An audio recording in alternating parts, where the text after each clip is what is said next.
In this day and age of cinematic universes, every major movie studio is scrambling to create the next billion-dollar franchise. That either means trying to acquire new IP or adapting existing IP they already own the rights to. Amazon is not exempt from this, and after purchasing MGM Studios back in 2022, it seems they believe James Bond could be the next potential franchise. A recent article in the Wall Street Journal reveals that while still on the hunt for the next James Bond, Amazon are also exploring the possibility of in-universe spin-offs. The studio has allegedly clashed with Barbara Broccoli, who has creative control alongside Michael G. Wilson. The internet seems to be on Broccoli's side, with many calling the decision foolish. I happen to think this isn't the worst idea in the world, so join me today as I propose a possible direction Eon and Amazon could take the franchise. I'm BB Manic, you're watching Panels and Bars, and this is my pitch for a James Bond spin-off. Here on Panels and Bars, we cover hip-hop culture and geek culture, so make sure to subscribe and hit the bell so you don't miss out on any uploads. To be fair, this isn't actually the first time a James Bond spin-off has been discussed. Die Another Day director Lee Tamori has revealed that a spin-off starring Halle Berry got pretty far into production before MGM balked at the proposed budget and scrapped the movie. Michelle Yeoh's Wai Lin was also due to receive a spin-off, but nothing ever materialized. So whilst I understand the backlash from fans, I think a spin-off could actually work. It's just about choosing the right characters. While I agree we don't need Q origins or a Moneypenny movie, the world of Bond could lend itself to different adaptations and stylistic choices that still feel true to the character. This is Scott Dumbier. He is the special projects editor at IDW. He's an influential force in the comics industry and has been for over 20 years. You're probably wondering what he has to do with Bond and this video. Well, if you shut up, I'm getting to it. At the height of his powers, he was working at Wildstorm, an independent studio that was home to some of the most promising emerging talent in the industry. In a special one-off magazine, Dumbier was asked how he would handle comic book adaptations of several properties, including Star Wars. When asked about James Bond, he had this to say: "There's lots of potential for introducing new 00 characters with different personalities. I could see doing a series where James Bond wouldn't even be in it and exploring aspects of loyalty and motivation a little bit more." And I think that's perfect. Showcasing the other 00s not only allows us to explore other characters, but also adds more dimension to Bond's character.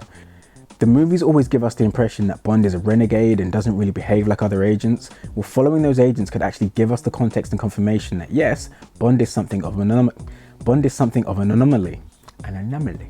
So my proposal is an anthology television show that focuses on a different agent each episode.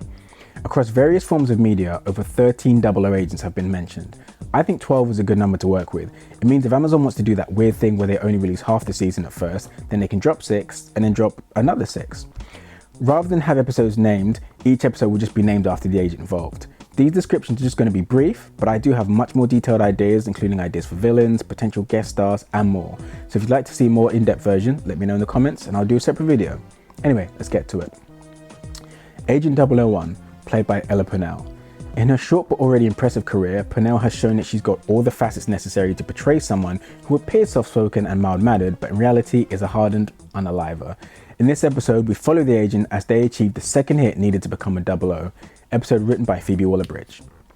Agent 002, played by Aaron Pierre. In his breakout role in the Netflix movie Rebel Ridge, Pierre has played a character capable of extreme violence who instead chose to be restrained and show mercy on his antagonists. Therefore, I think he'd be perfect for this. This would be a nearly silent episode.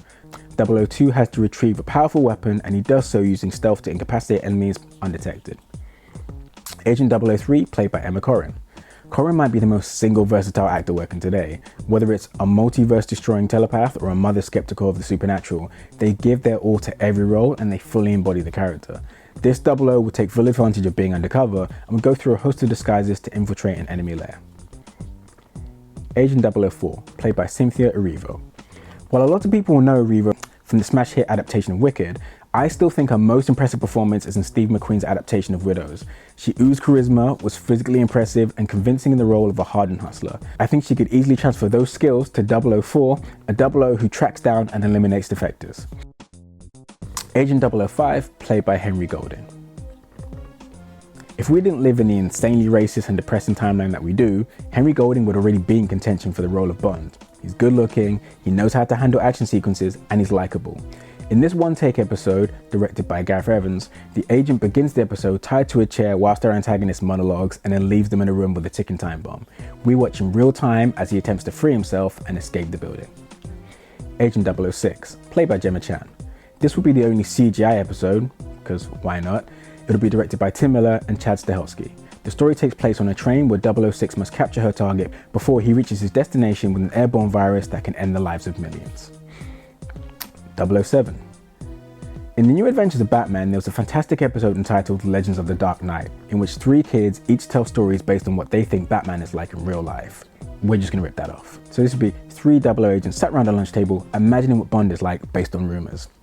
The first interpretation is played by Idris Elba. He's suave, smooth, and he finishes his mission unscathed and with no casualties.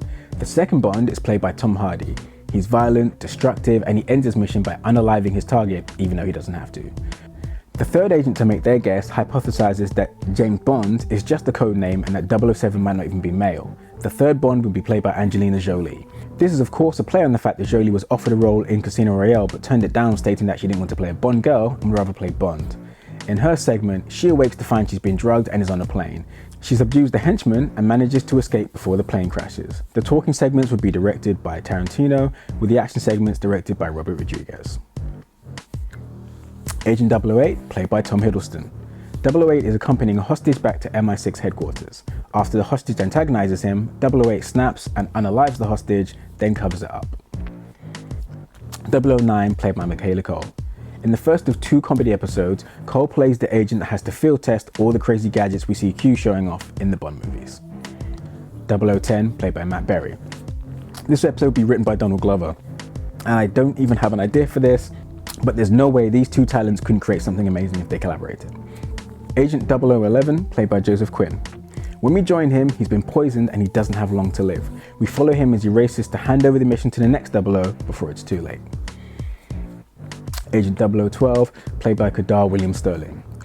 On Netflix's Sex Education, William Sterling showed surprising range and depth. In this episode, he'll play a super nervous agent on his first mission. He gets overwhelmed and MI6 sends in another agent. That agent? James Bond. I doubt Eon would be willing to reveal the new Bond in a television show, but you could also just show the actor from behind, I guess. I don't know. Anyway, that's my pitch. What do you think? Would you watch it? And who would you want to see as an agent? Let me know in the comments. And hey, if you're going to say how you don't want any new Bond content because it will ruin Bond, A, this is a hypothetical series that will most likely never happen. B, there's 20 plus movies and a series of video games, comic books, and novels. If you don't like this adaptation, just ignore it. Don't spew hate at people who want something different. Just go enjoy the things that you like. It's a lot more fun. Anyway, if you've made it this far, I thank you for watching, and seeing as how you've obviously enjoyed yourself, you might as well hit the like button and subscribe. I'll see you soon. Peace.